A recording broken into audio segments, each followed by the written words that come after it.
The trade agreement announced with Japan was a big win for Americans. In Arkansas in particular, we're very excited about Japan finally lowering barriers on beef, pork, and poultry.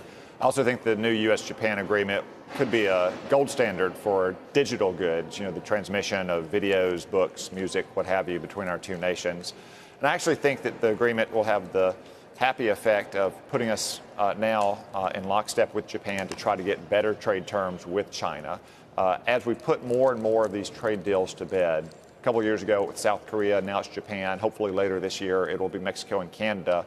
That brings us our focus more intensely on China, which really is the worst culprit in the international trading system. So let's keep talking about trade, but just through the prism of what we've seen in the last couple of days. In your view, the latest salvo in the getting rid of Trump, the latest salvo is based on Ukraine. Does that make it more or less likely that he decides to do a trade deal with China? I don't know if it makes it more or less likely he's going to do a trade deal with China, given what the House Democrats are doing. I think what the president wants to do is get a good deal for America's workers, for our factories, for our farmers, for our ranchers with China. And he wants China to obey the rules of civilized nation when it comes to respecting property rights, not trying to steal technology and use it for military or intelligence purposes. The president's focus is, as it should be, on getting that good trade deal with China, no matter what kind of hysterics you see in the House of Representatives. But you've been in Washington for a while, and everything gets political. So you don't think none of this other stuff will have any effect whatsoever? How about USMCA? Is it possible to get that done with this as a backdrop, impeachment as a backdrop? I hope so. Nancy Pelosi has said all along that she wants to pass the Mexico-Canada agreement. Bob Lighthizer, our trade representative, has been working in good faith with her for many months to give assurances to her and some Democrats in her caucus about enforcement mechanisms. I think Republicans in the Senate could live with those measures. I know Donald Trump could as well.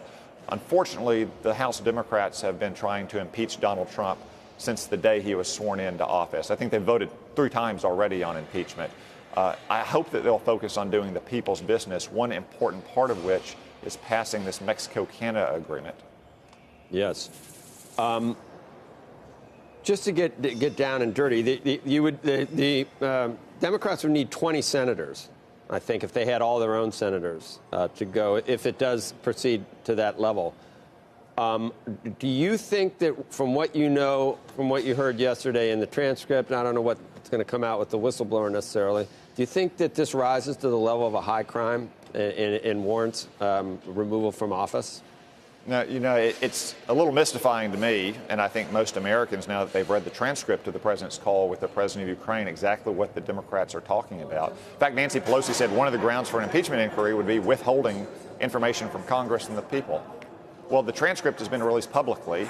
I and members of the Intelligence Committee have reviewed the whistleblower complaint. I believe it's probably going to be released publicly in the next few days. I don't see why it can't be, with appropriate redactions for a few classified matters. And what's apparent is there's no quid pro quo, that the president asked for anything in return for U.S. aid to Ukraine. It was a fairly straightforward diplomatic conversation.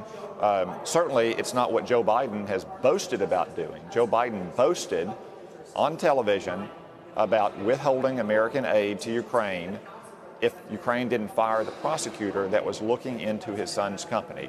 And let's just be clear here.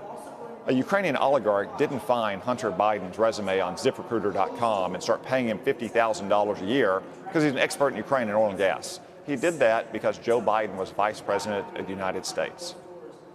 Senator, let me ask you a separate question. If you find the Joe Biden side of this troubling, which, by the way, I think is hard not to,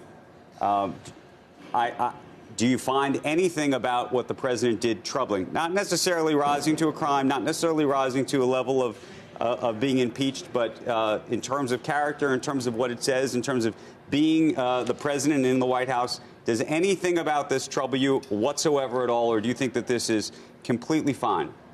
So first, I think the president has reasonable concerns about Ukraine.